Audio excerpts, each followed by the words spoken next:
بھروسہ کسی بھی بندے کا ایمان اس وقت تک سچا نہیں ہو سکتا جب تک اسے اپنے ہاتھ میں موجود اشیاء سے زیادہ اللہ کے پاس موجود اشیاء پر بھروسہ نہ ہو۔ اللہ کے بندے کو دو خصلتوں پر کبھی بھروسہ نہیں کرنا چاہیے: عافیت اور دولت، کیونکہ سلامتی و عافیت کے دوران وہ اچانک بیمار ہو جاتا ہے اور مالداری کے دوران دفعتاً فقیر۔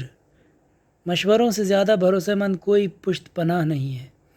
غیر اللہ پر تھوڑا بھی بھروسہ کرنا ذلت ہے۔ جو کسی پر بھروسہ نہیں کرتا تو اس پر بھی کوئی بھروسہ نہیں کرتا۔ سب سے بری حالت اس شخص کی ہے جو اپنے سوء ظن کی وجہ سے کسی پر بھروسہ نہ کرے اور اس کے برے اثرات کی بنا پر کوئی دوسرا بھی اس پر بھروسہ نہ کرے۔ اللہ پر بھروسہ قوی ترین امید ہے۔ اصل رضا تقدیرات الہی سے اللہ پر اچھا بھروسہ ہے۔ نفس پر بھروسہ کرنا شیطان کے لیے سب سے زیادہ بھروسے مند موقع ہوتا ہے۔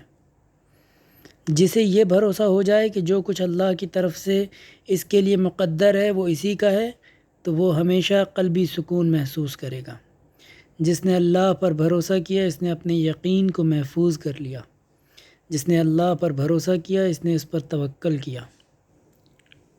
جس نے اللہ پر بھروسہ کیا غنی و بے نیاز ہو گیا۔ جو اللہ کی تقسیم رزق سے راضی ہوگا وہ رزق کے معاملے میں اس کو کچھ نہیں کہے گا۔ جو اپنے نفس پر بھروسہ کرے گا تو نفس اس سے ضرور خیانت کرے گا۔ جس نے تمہارا احسان پر بھروسہ کیا اس نے تم پر تمہارے سلطان کو اللہ شفیق کیا۔ تم پر کون بھروسہ کرے گا اگر تم نے اپنے عہد و پیمان والوں سے دغا کی؟ جو اپنے نفس سے راضی ہوگا اور اس کی فریب کاریوں پر بھروسہ کرے گا وہ ہلاک ہو جائے گا۔ اس پر بھروسہ نہ کرو جو تمہارے راز کو افشا کر دے۔ بے دین پر کبھی بھروسہ نہ کرنا۔ اپنے عاقل دشمن پر جاہل دوست سے زیادہ بھروسہ کرو۔ انسان کے فریب کے لیے بس یہی کافی ہے کہ وہ نفس کی تمام فریب کاریوں پر بھروسہ کر لے۔ انسان کی کامیابی کے لیے یہی کافی ہے کہ اس پر دین و دنیا کے معاملات میں بھروسہ کیا جائے۔ اپنے اوپر بھروسہ کرنے سے بچو کیونکہ یہ شیطان کی سب سے بڑی شکار گاہوں میں سے ایک ہے۔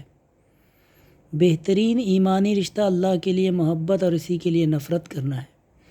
بدترین شخص وہ ہے جو اپنے برے کام کی وجہ سے کسی پر بھروسہ نہ کرے۔